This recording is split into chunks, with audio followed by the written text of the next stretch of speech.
The Incredible Hulk absolutely dominates Ghost Rider in this video, and it's crazy. Check this out. So this basically opens up with Bruce Banner and a girl named Charlie walking down the road together. Now, what's going on here? Because the last time we covered the Incredible Hulk, he was out there in the multiverse fighting different iterations of himself.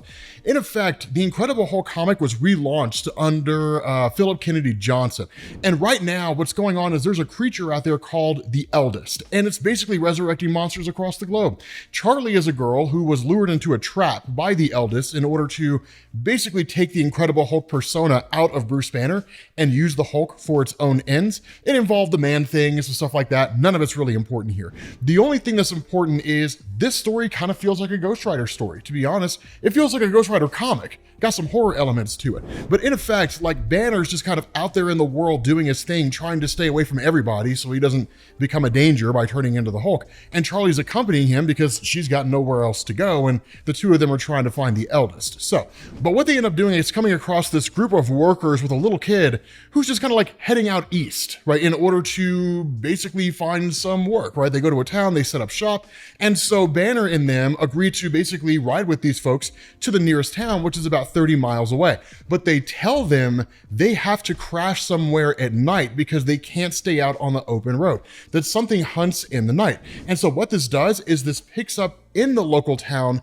about 30 miles west. And what we end up getting is this guy who really just kind of seems to meet with his wife or whoever this person happens to be and says, hey, I'm going out for basically therapy, right? Group therapy, and then probably play some bowling afterwards. I'll be back when I'm done. But he kind of has this vision where he just freaks out on his wife, but then just sort of walks away, right? Now, in the midst of all this, as he's driving, he gets like these really dark visions. And the reason why is because his mind kind of snaps and becomes someone else momentarily. It's not Ghost Rider, it's a whole different being that we'll talk about here in a minute. But this guy seems to kind of try to keep himself in check to a degree, right? Like, we are not the things that we've done. We are not the things that have been done to us. Our service had meaning. Our lives have value. Basically, the guy's a former serviceman. And so to a degree, you could argue that he's struggling with PTSD, but there's something much, much bigger afoot here because he ends up pulling over out in the desert to try to regain his composure, right? Switch back over to the Incredible Hulk, or really Bruce Banner, along with everybody else. Now, because the Incredible Hulk is a credible threat, because there's no real knowing what it is that it's gonna do. It's one of the things that Philip Kennedy Johnson, in a lot of ways, is kind of returning to. The idea that, like, when the Incredible Hulk takes over, who knows what's going to happen, as opposed to, like, I'm the Incredible Hulk and I'm gonna go into the multiverse and fight different versions of myself. Instead, it's very much back to roots, right? The classic version of Incredible Hulk storytelling, which is why when he's invited to basically spend time with these people and there's safety in numbers, and they kind of tell him, like, you shouldn't stray too far by yourself, his response is, no, it's cool if I give you folks a little bit of space. Plus, it's the Incredible Hulk, right? I mean, like, what's anything gonna do to him? And so what you do is you switch over to Charlie as she walks up and talks to this kid who's sitting next to, like, this World War II era Harley Davidson. It's old school, but it's really kind of a weird conversation because this kid says it's Uncle Sal's, but it's mine too. And when she asks the question, like, Uncle Sal, he says, yeah, he rides it when the monsters come. He's like an angel, except mean. And she kind of laughs to herself for a second and she's like, I kind of know a guy like that too, right? Obviously referring to Bruce Banner.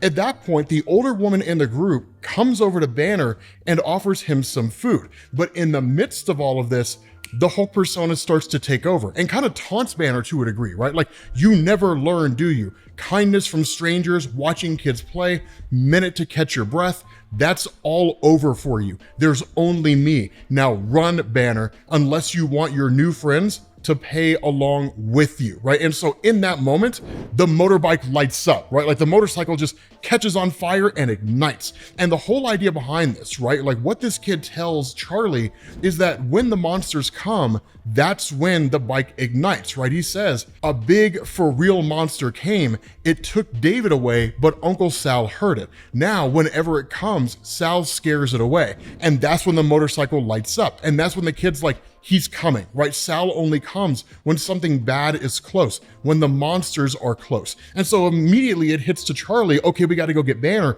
only for her to see that his clothes have all basically been shed and that Banner has transformed into the Incredible Hulk. Now, the way in which he does this is where like the horror element comes in, because it's not like one of those things where it's a traditional like transformation. It's like he's shedding his skin, so to speak, and like emerging from Banner himself. It's really, really cool, but also kind of dark at the same time.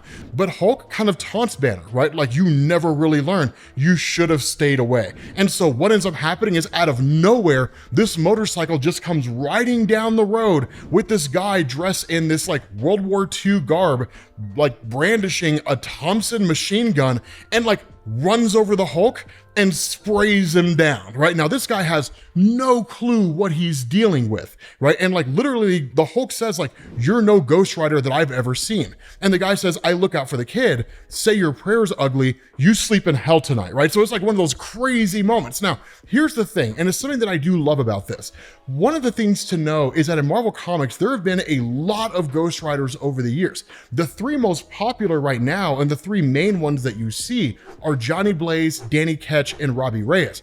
But there have been other Ghost Riders before them, right? It's one of the big expansions to the Ghost Rider mythos, is that it wasn't as though just Johnny Blaze became Ghost Rider one day and that was it. It was very much like what Matt Fraction did with the, the Immortal Weapons, right? Like the whole Iron Fist thing. That like Danny Rand was just the most recent iteration of the Iron Fist. Before him, it was Orson Randall.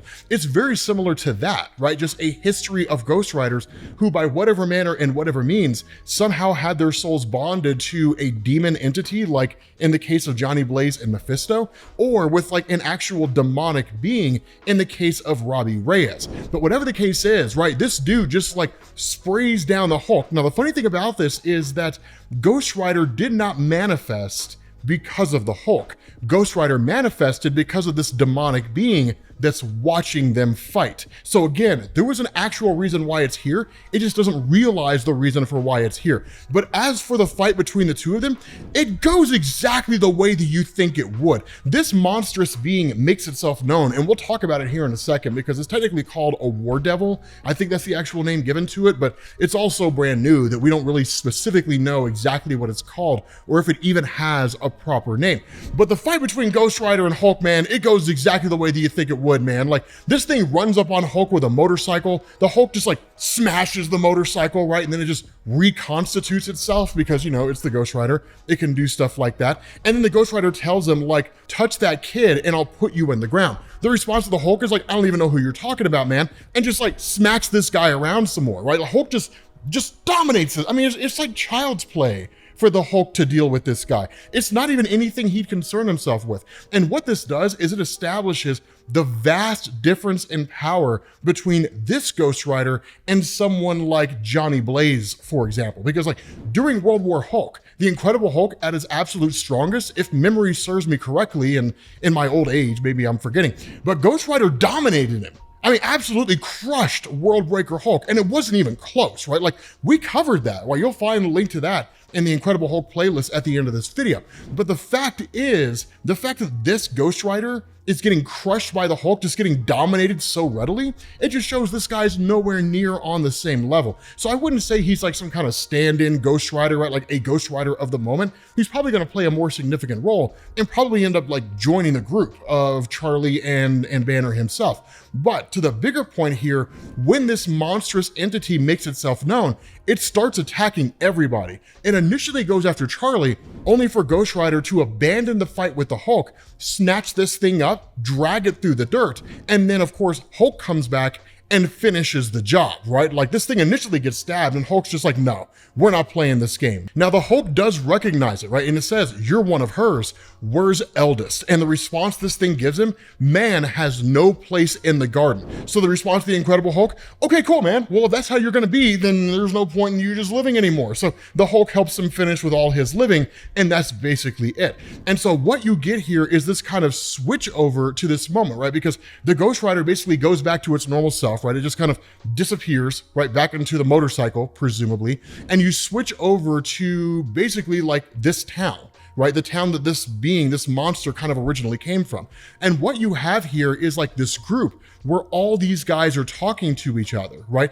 Anybody want to talk first? Y'all know I serve with Harold. Harold, of course, being the guy that we saw at the beginning who said he was going to go bowling and stuff like that. He's the monster. Right? He is that monster that was attacking everybody, kind of like a Dr. Jekyll, Mr. Hyde type thing, right? This guy says he was a great soldier, knew the meaning of service better than anybody, and knew the cost of it. He struggled when he came back, like we all did. Worse, maybe, the nightmares never really went away for him. He deserved a hell of a lot better than to die of a stroke at his age. And another guy chimes in and says Harold should have had a long life, full of grandkids, birthdays, cookouts, right? Quiet, peaceful nights. No more nightmares of screaming in the desert. Maybe he's got that now. But the kicker here is that they say a kind of prayer, and then suddenly this substance just starts oozing out of like every orifice, their eyes, their ears, the whole 9 yards. And the eldest makes its presence known. And it says, foul ravagers, gluttonous devourers, unbidden trespassers, locusts, insatiable, how I despise you, as I despise your slain fellow, but he was mine to slay. They who felled him are known to me, hunters of devils and men from across the sea. Take the gifts I here bestow.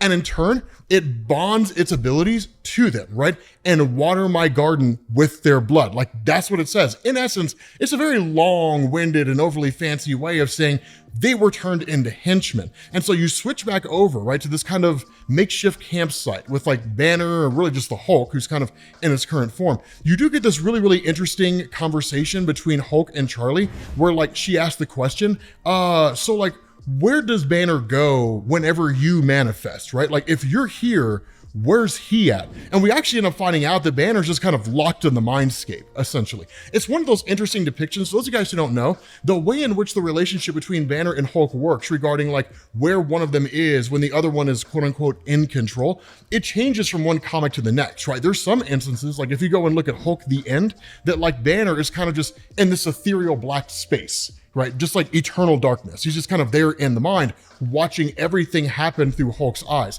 So it all just kind of depends, right, on who's writing the comic, who's drawing the comic, and what the main motivation is here. But the bigger point that it's making is that Banner is basically a prisoner. But of course, Hulk, always hating Banner, simply says, like, do not talk about Banner. And then you have this guy who looks at the Hulk's eyes and realizes they've turned black. And Hulk hears this kind of voice, right? Ravaging brute, you have no place in my garden. And that's when the eldest makes its presence known insofar as saying, like, Hulk, I'm coming for you. And so that's when Charlie's just kind of like, okay, whatever that thing was, it infected him or something like that. Like Hulk is not his normal self. They tell everybody, like, get the kids out of here as fast as you can, right? Like this thing has come back. The war devil has returned, except now there's seemingly 3 of them, right? 3 of these monsters. So the question has to be asked, what in the world happens in the midst of all this? I don't know. It's a really interesting take on the Hulk. Let me know what you guys think down in the comment section about this, right? I'm kind of curious. But we're going to bring this to an end. If you guys need to get caught up on the Incredible Hulk, make sure you guys click the link to this playlist, and I will catch you all later. Peace.